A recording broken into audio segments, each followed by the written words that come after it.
All right, I'm going to give a little demonstration of the Frequency Central Wave Runner LFO, which is this module on the left here.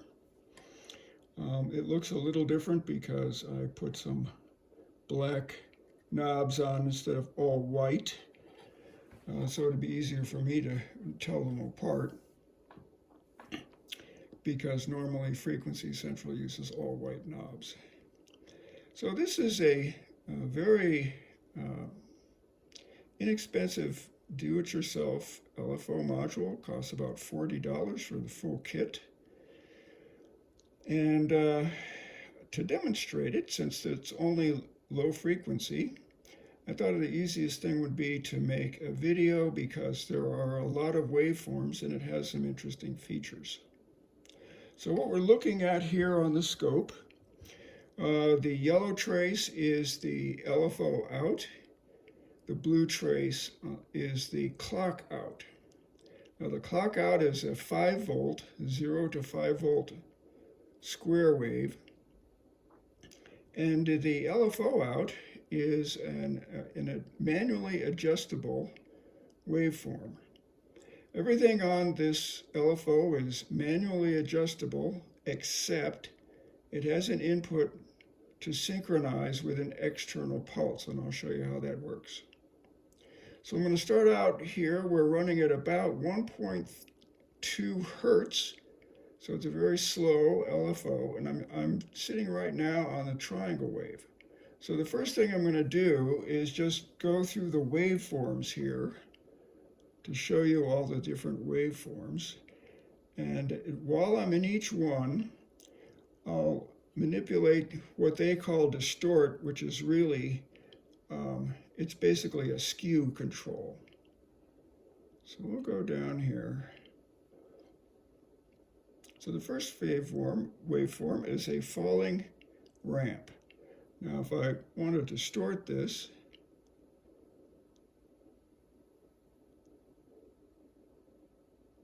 basically, that's a very strange looking waveform. Almost looks like an offset. Yeah, so that's the distorted ramp falling. And the next waveform up will be the rising ramp, and I'll distort that.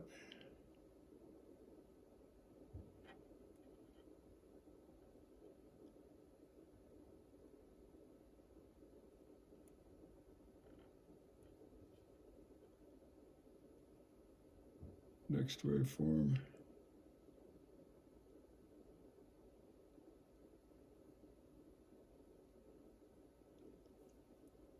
There's going to be a square wave. But actually, it's a pulse wave, because now the distort becomes a pulse width.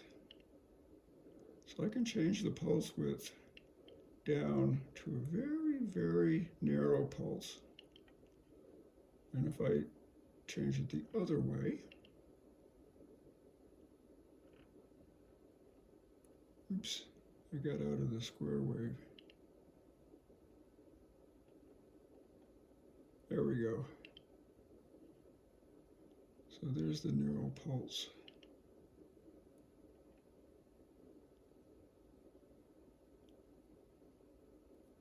Now the amplitude on this is approximately plus and minus 6 volts. It's bipolar. I'll continue. The next waveform is our triangle wave. And if I skew this, it'll skew right into a falling ramp or a rising ramp. So really I have two ways to get to ramp waves. Now we'll go to the next waveform, which will be a sine wave. This nice looking sine wave. And if I distort this, it looks kind of interesting.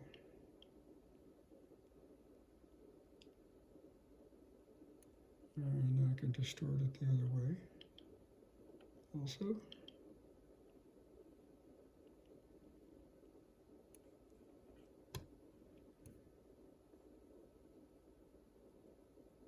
And now we'll go to the next waveform. Lo and behold, look what we have here. This is noise. What happens if I distort this? Well, it does something a little strange. So anyway, you have a noise source here, a digital noise source. The next waveform will be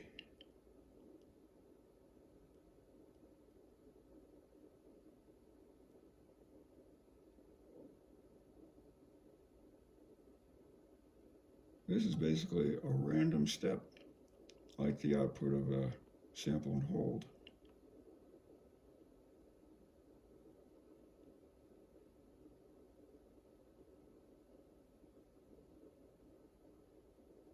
So it's like a random sample and hold output. And then we have one more waveform here, I think, yeah. Now this is a kind of stepped triangle wave. And what happens if I distort this? Well, it does sort of what you might imagine.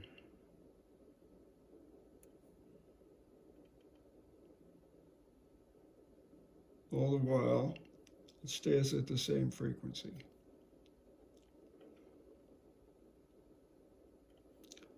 I think I'll go back to the sine wave now. If I can find it.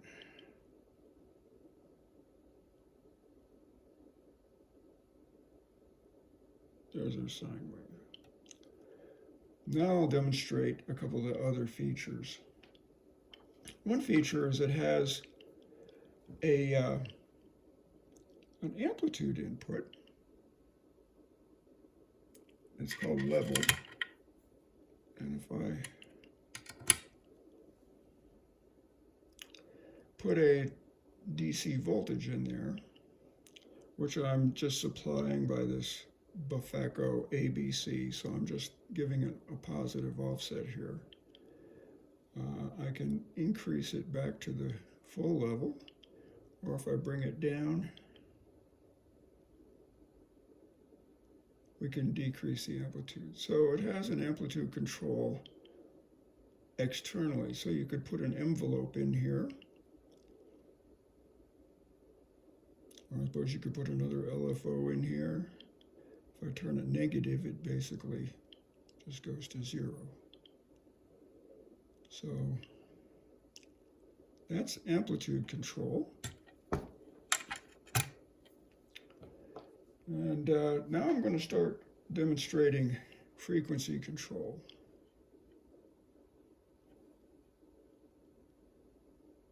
So I want to make sure I'm not skewed here.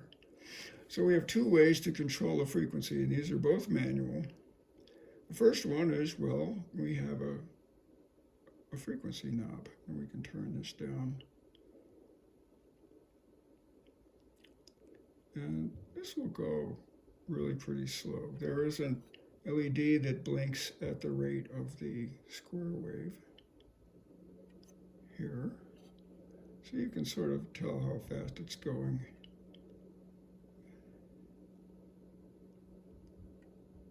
So I'm going to turn this all the way up here. So now we're actually going around 18 hertz.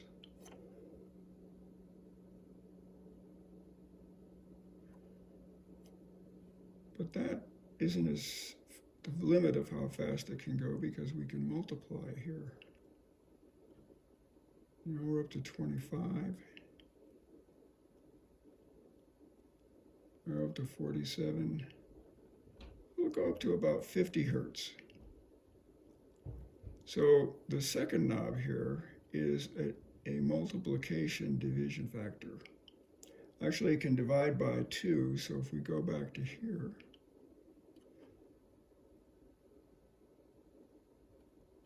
and come down, let's say there.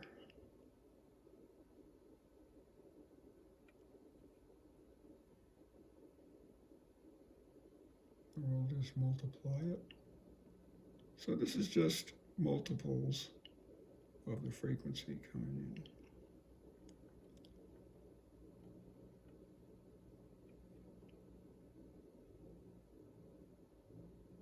in. Now there's another way to control the frequency, and that is by sending a pulse, which I'm taking out of this module here.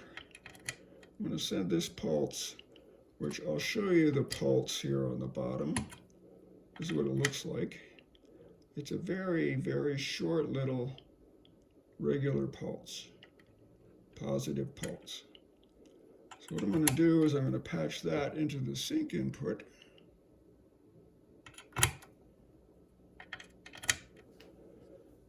And now you will see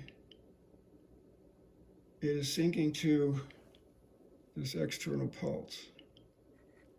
And if I reduce that rate,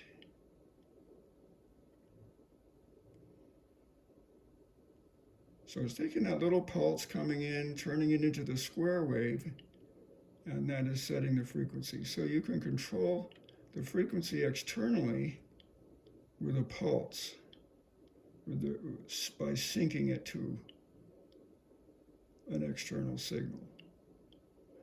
Otherwise, there's no FM input on this LFO.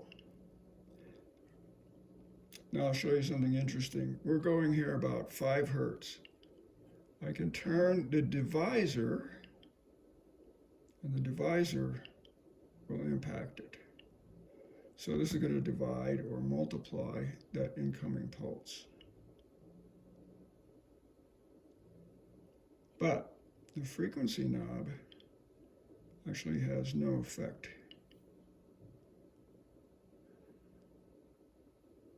It stays at the same pitch. Might have a momentary effect, but basically it always goes back to following the output. And I can make this go pretty fast here. Okay, we're about up to about 20 hertz there.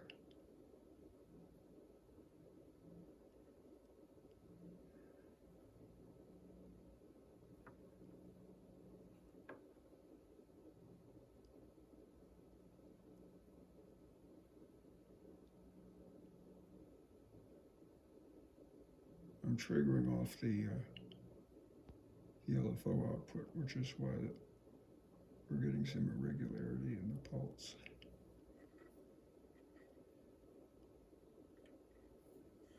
Once I take this out, it'll go back to following.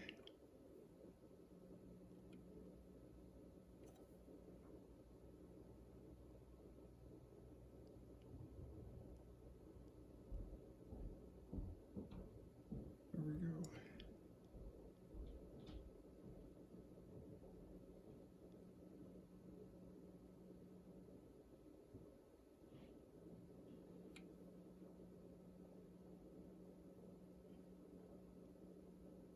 So there you have the frequency central wave runner LFO.